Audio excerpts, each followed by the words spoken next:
The air felt thick as I stepped off the train platform, my heels clicking against the pavement, heading to my high school reunion. I told myself it was just a quick visit, catching up with old classmates, nothing more, since my husband, Cole, couldn't join me, stuck on a sudden business trip.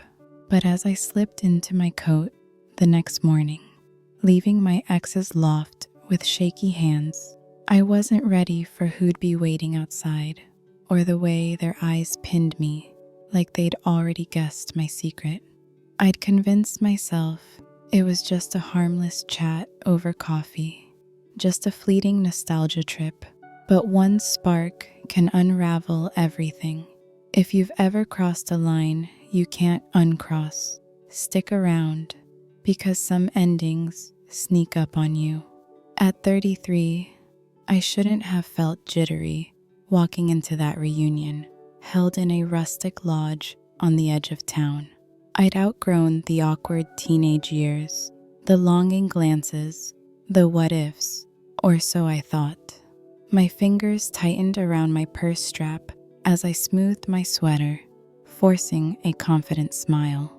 Cole had been set to come, but a late call from work sent him halfway across the state instead. "You'll be okay," he'd said over the phone, his voice steady but distant. "Enjoy it. See your old crew." There'd been a hitch in his tone, though, a quiet edge I couldn't place. Not jealousy exactly, but something off. Lately, our rhythm had faltered, little silences creeping in where laughter used to live. A drift neither of us named. "I'll check in later," I'd promised, but as I crossed the lodge's threshold, I already sensed I wouldn't. Then I saw him, Jasper, leaning against a wooden beam near the fireplace, chatting with a cluster of familiar faces. He looked sharper now, his sandy hair tousled just right, that easy grin still disarming, hazel eyes catching the firelight. We'd parted messily years back, college pulled us apart, calls faded, and life moved on. Now, his gaze snagged mine across the room, and my chest tightened, a rush of old feelings I hadn't braced for. We mingled all night, trading stories with the group, but his presence tugged at me, a quiet hum beneath the chatter. As the crowd thinned, he slid up beside me at the drink table. "Coffee tomorrow?" he asked, voice low, warm. "Just you and me." Cole's face flickered in my mind. He'd want an update. He'd ask who I'd seen, but my mouth betrayed me. "Sure," I said, the words slipping out too easily.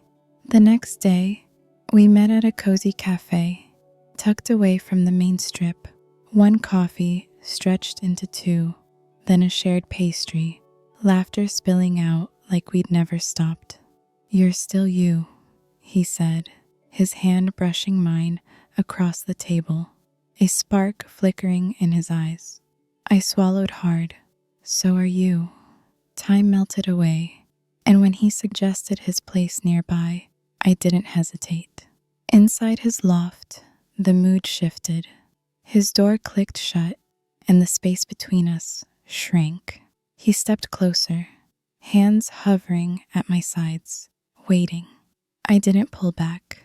His touch warmed through my sweater, and when his lips grazed mine, a shiver ran through me.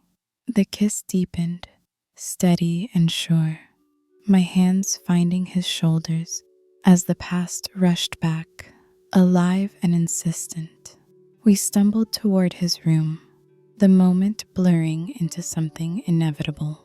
He eased me onto the bed, his weight a quiet anchor, hands tracing my arms with a care that stirred old embers.